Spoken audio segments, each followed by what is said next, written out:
Donc, comment on peut définir la concavité puis les points d'inflexion d'une fonction? Donc, on retourne avec nos f et g, nos deux fonctions de base, là, puis on va regarder qu'est-ce qui se passe. Puis ici, l'idée, c'est, bien sûr, dans ces deux exemples-là, lorsque je m'intéresse aux fonctions f et g, on voit clairement, avec notre définition informelle, que la fonction f est concave vers le haut, tandis que la fonction g est concave vers le bas.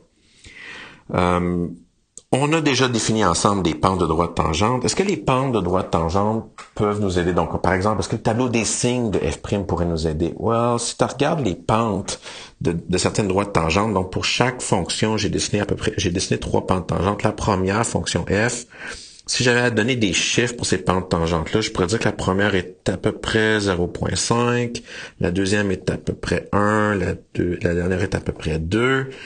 Même chose pour G, si je regarde la première est à peu près 2 au début, est à peu près 1 au milieu, puis est à peu près 0.5 à la fin. Donc si je me demande est-ce que le signe de ces pentes-là joue un rôle, mais premièrement, si je regarde les pentes de droite tangente de f de x, ben elles sont toutes positives. OK, puis même chose pour g de x, les pentes sont toutes positives. Donc le signe de f' va rien nous donner. Okay, donc ça, c'est ce que j'ai écrit en remarque direct en dessous. Le signe de la première arrivée va pas nous aider à déterminer la concavité.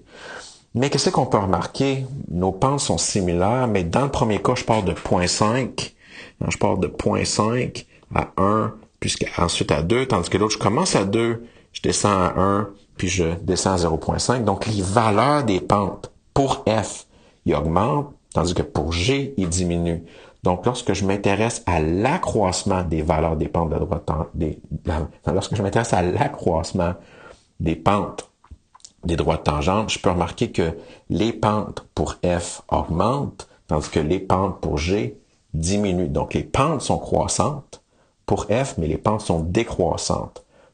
Puis bien sûr, dès qu'on a l'accroissement, là, on peut mettre en place des idées qu'on va pouvoir calculer. Donc, pour F, qui est une fonction concave vers le haut, on peut voir que les pentes de la droite tangente, donc ces pentes-là, ben, ils sont croissantes. Leurs valeurs de 0.5 à 1 à 2, leurs valeurs sont croissantes.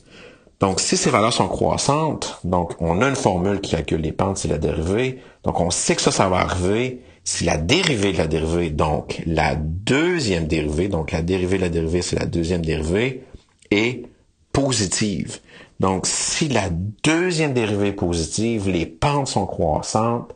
Puis si les pentes sont croissantes, ça veut dire que la fonction f est concave vers le haut. Puis dans le cas où c'est concave vers le bas, donc pour g de x, les pentes, les valeurs des pentes des droites tangentes de g de x sont décroissantes.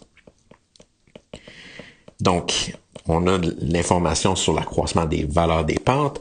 Donc, on sait que ça va arriver quand la dérivée, parce que la dérivée calcule les pentes, de la dérivée, donc la deuxième dérivée, g'', est négative. Donc ici, c'est pas le signe de la première dérivée qui nous intéresse, mais c'est les signes de la deuxième, donc de f', puis de g'. Donc c'est la deuxième dérivée qui va venir nous sauver.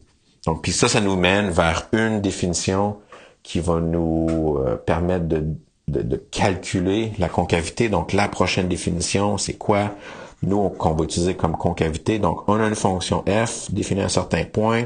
Si la deuxième dérivée est strictement positive, on va dire que la fonction est concave vers le haut à ce point-là. Si la deuxième dérivée est strictement négative, on va dire que la fonction est concave vers le bas à ce point-là. Puis bien sûr, si on a un point dans le domaine où ce que la deuxième dérivée change de signe, donc on va passer de concave vers le haut à concave vers le bas ou vice-versa, on a automatiquement un point d'inflexion. Puis encore une fois, donc ça finit avec la grosse remarque, là, donc grosse remarque importante qui est la même punchline que dans 4.1, mais pour la concavité. Si tu veux étudier la concavité d'une fonction, comment tu fais ça? Ben, tu construis le tableau des signes, okay, de la deuxième dérivée. Donc, le tableau des signes de la deuxième dérivée nous permet de calculer les intervalles où ce que la fonction est concave vers le haut et concave vers le bas, puis d'identifier / calculer les points d'inflexion. Donc, tableau des signes, encore une fois, là, yeah! Donc, tableau des signes, c'est la réponse qu'on cherchait, là, okay, pour la concavité. Donc, on termine avec un exemple. J'en fais juste un, vous ferez le deuxième, juste pour vous pratiquer. Okay. En passant, ces exemples-là sont les mêmes exemples parce qu'on a construit les tableaux des signes de la première dérivée pour étudier l'accroissement. Donc, maintenant, on va utiliser les mêmes fonctions, mais on va calculer la concavité. Donc, utiliser le tableau des signes de la deuxième dérivée pour trouver les intervalles de concavité et trouver les points d'inflexion des fonctions suivantes. Donc, ma fonction x cube moins 3x plus 1, on avait calculé sa dérivée tantôt, ça nous avait donné 3x au carré moins 6. X, la deuxième dérivée, tu fais juste dériver la dérivée. Donc, la dérivée de 3x au carré, c'est juste 6x. Puis la dérivée de moins 6x, c'est moins 6. Si je mets un 6 en évidence, pas vraiment besoin. Là, j'ai un peu tiré c'est un peu tiré par les cheveux, mais bon, j'ai 6 fois x moins 1. Bien sûr, la seule racine va être lorsque x est égal à 1. Donc, x moins 1 est égal à 0 lorsque x est égal à 1. Donc, j'ai juste un point critique pour f', lorsque la deuxième dérivée est égale à 0. Elle crash jamais et c'est à 1. Donc, si je remplis mon tableau des signes, donc j'ai juste un point critique pour f', lorsque f'' est égal à 0. Donc, à x égale à 1, ma deuxième dérivée est égale à 0. Puis là, je m'intéresse à ce qui se passe avant, donc de moins l'infini à 1. Puis qu'est-ce qui se passe après, donc de 1 à l'infini. Puis bien sûr, comme pour la première dérivée, le tableau des signes, mon tableau des signes pour f'' vient avec une colonne, une rangée qui va décrire l'effet visuel sur f de x. Mais ici, c'est en termes de concavité. Donc, je vais soit dessiner des bols vers le haut ou des bols vers le bas pour concave vers le haut ou concave vers le bas. Puis, je vais écrire PI pour point d'inflexion. Donc, en utilisant la deuxième dérivée, donc je rappelle, là, j'utilise la deuxième dérivée. Si je prends n'importe quel point avant 1, donc je prends 0, 0 moins 1, c'est négatif fois 6, donc le signe est négatif avant. Si je prends une valeur plus grande que 1, donc je prends 2, 2 moins 1 fois 6, ça va être positif. Donc, qu'est-ce que ça veut dire comme conclusion?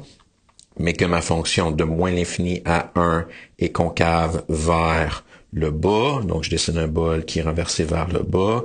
Puis ensuite, de 1 à l'infini, ma fonction est concave vers le haut, puisqu'il est positif. Puis puisque j'ai un changement de signe, ma fonction possède un point d'inflexion.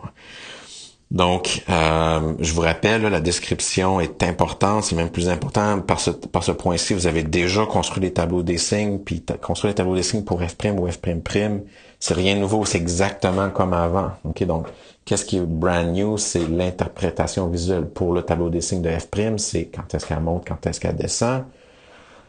Puis pour les points critiques, est-ce que ça devient des minimums ou des maximums locaux?